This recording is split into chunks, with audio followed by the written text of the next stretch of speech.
All right. I bought last night. Okay, so obviously my son took his first loss and he got caught in the third round. We believe we won the first round, lost the second round, and go into the third.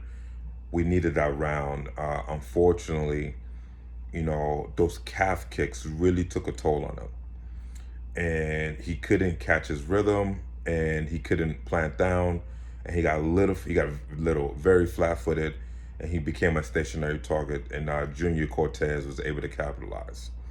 All right, so let's break down the fight. First and foremost, I'm gonna preface this with to give Junior his flowers. The biggest thing that I think that Junior brought into the fight was his calmness. With the level of experience, to give you understanding, because most people don't realize who Elijah was fighting. This was probably the toughest fight that Elijah could find. Like, we didn't really seek it out purposely. Everybody turned on Elijah. We went through 7 fighters, no bullshit. Asked the promoters. 7 guys turned on Elijah. Finally, Junior Cortez took the fight. Now, Junior Cortez is 6-0. He went 6-0 as an amateur. He was 6-2 as a pro. My son is only 2-0 as a pro. The Junior wrestled in college. His sister fights in the UFC. He trains with double champ Henry Cejudo in the same division, so they were training together. He fought in the contenders. He been to a high level. This is definitely the toughest fight that my son could have fought, or the person we could have fought against. And you think about it, and the dude is 30 years old with a level of experience. I don't think people understand my son is only 20. We're only 3 years of MMA training. He started in the pandemic.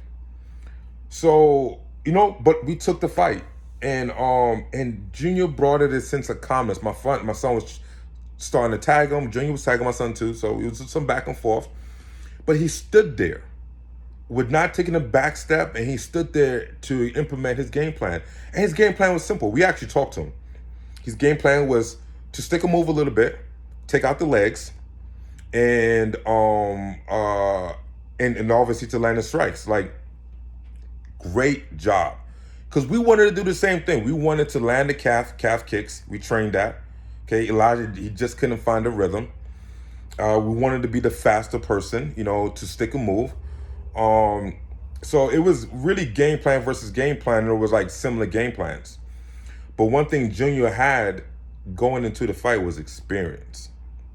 Now, after the fight, you listen. A couple of things happened directly after the fight. I'm gonna tell you the most important one to me, and I'll tell you the second one. The most important one was, I said to my son, I was like, you know what? Maybe this was too big of a jump. Maybe I take that as a father, as a manager, as a coach. Maybe I shouldn't have set this fight up. And my son turned to me. He's like, nah, I needed that. I needed that. I needed to see the next level. I needed to see my errors. Like winning, but my son was getting away with doing things that wasn't correct, because he was taking these guys out so fast and so easily that he was getting away. Even in training, he gets away with things, right? Just being a more athletic person, being a young, youthful fighter, you could just do a lot. But his deficiencies wasn't exploited until now. And he was like, I needed that. The second thing he said to me was right after the fight, like as soon as the doctors allowed me to enter the cage, and I went to embrace my son to let him know, like, to love him. And the first thing I said to him is stand tall. And I know he was gonna get emotional. I get emotional, but don't do it here. Stand tall, stay strong. The first thing he said to me was, I need to quit my job. And I was like, what? I was like, maybe we don't need to do that, because you got a good job. You get paid good money. You got health benefits. You work for a good company, Huberg Subaru, that actually sponsor him for this fight. However, I like the idea that he was saying that he need to do more, because there was some things that he wasn't doing. Like I'm gonna be brutally honest, and I say this so everybody, like all my fighters can see it. I don't hide anything. Like, he's playing footballs on Sunday. Like 3 weeks ago, he was playing football, and it was just flag. I understand, but he was trying to grab a flag, and the guy kicked his leg back and cut him Like, if you seen about 3 weeks ago, we did a video, like, white belt mistakes video. He had a band-aid on his face because he had 5 stitches on his face from playing football. Why the hell are we playing football 3 weeks out from your fight? He was being a 20-year-old, and he realized at that moment, you can't bullshit in this game. This game is a very selfish, jealous sport. And the moment your attention start going other places, this sport is gonna let you know. It's gonna let you know real quick that you can't do that. So breaking down the fight, these are the good. My son still haven't gotten taken down. He went almost 3 rounds with a collegiate level fighter. Second time. His last fight was against another collegiate level wrestler, I meant to say. Still have not been taken down. Stopped every takedown. He even took Junior down. The first round, he took him down and took his back in 2 seconds. The second round, he got a takedown. Junior was able to pop up, so he was a little bit more prepared. But like as Junior tried taking him down, he stopped every takedown. He was able to stay in the pocket and strike with a veteran. Okay, and after the fight, he took his loss like a man. He went out there, he gave respect to Junior. My son's been watching this fight. We've been talking, analyzing every piece of it, every mistake, every good, every bad. His mental game, the things he said to me during the fight, what he was thinking, the things before the fight, the good, the bad, the ugly. He is like internally, he is internalizing his mistakes and his failures to grow from it. Now the bad. You saw some of the, I won't say amateur, but early professional mistakes he made with his hands. How sometimes his hands went away from his face instead of going to his face when in the heat of the battle, when you punches are flying and we were brawling a little bit.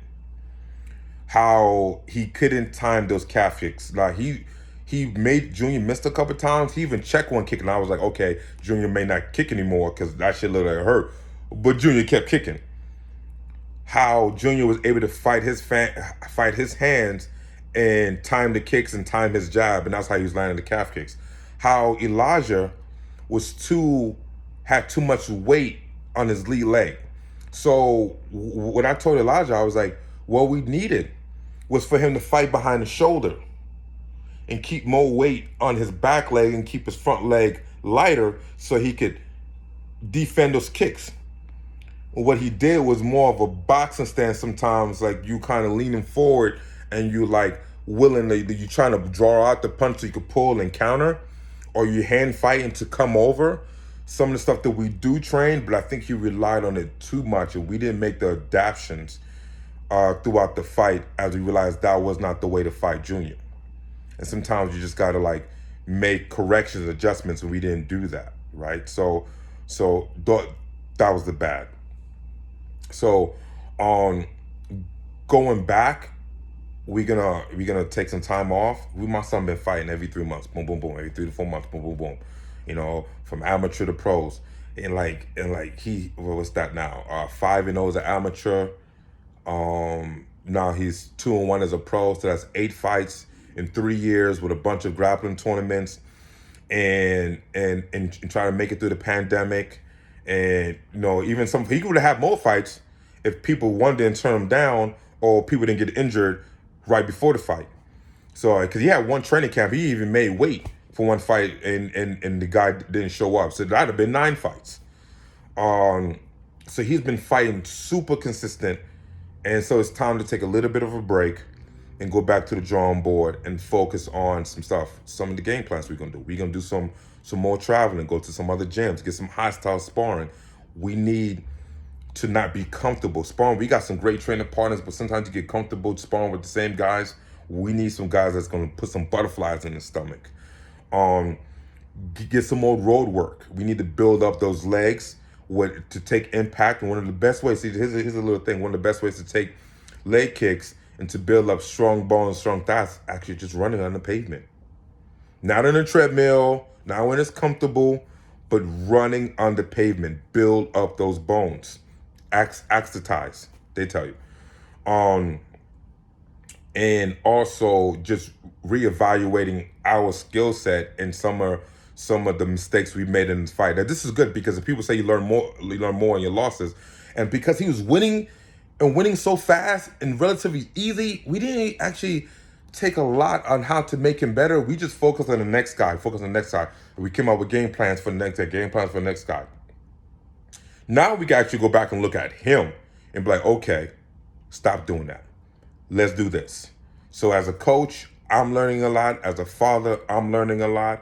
And that's the game. We don't know everything. And you always learning. Always learning and growing, man. And so much experience, so much knowledge out there. We're gonna get better.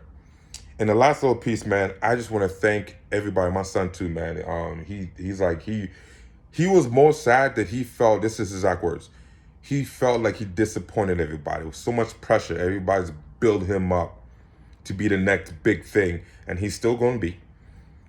That he felt like he disappointed all his family, friends, fans, supporters, sponsors, everybody.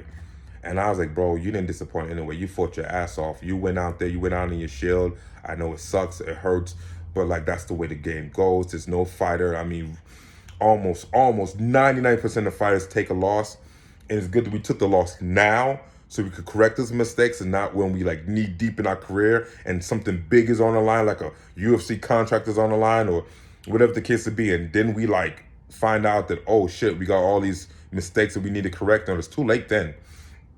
Well, it's not really too late, but we don't want to go down that path. We want to make sure that we are ready and set and correct all the mistakes now. So with that said, thank all of you guys for supporting Elijah, supporting the team, supporting me. I want to thank Junior. I think his name is really Reyes Cortez Jr. But I want to thank him for putting on a good fight, for taking a fight when most people wouldn't. And I know for you to fight 6-2, to fight down someone that's 2-0, I know that was a risky fight for you. You came in very well prepared. So we appreciate that. I want to thank Fury for like giving us this opportunity, finally putting us in the main card. Hopefully this doesn't regulate us back to the prelims, but you know, it is what it is. If we got to build back up, fuck it, we do it. Thank all the support, all his sponsors from Sheaf. Thank you, Sheaf, from Alpha for the gear, Huberger Subaru, BPS protection system, his barber, dope tees. Obviously, I definitely want to thank Victor May, you know, my team, the squad, all the training partners. We put a lot of work in. We definitely go back to the drawing board. Everybody in the gym is going to get better from this fight. I'm going to get better from this fight. Definitely Elijah. And our family for support and all the friends and family. Thank you guys. I know this is a little bit lengthy, but I feel like I had to get some stuff off my heart. And yo, it's just the plot twist, man. This is the point in Avengers where Thanos snapped his finger and Avengers lost. And then they came back and chopped his head off. All right, so we're gonna flip the script. We're gonna get back into it.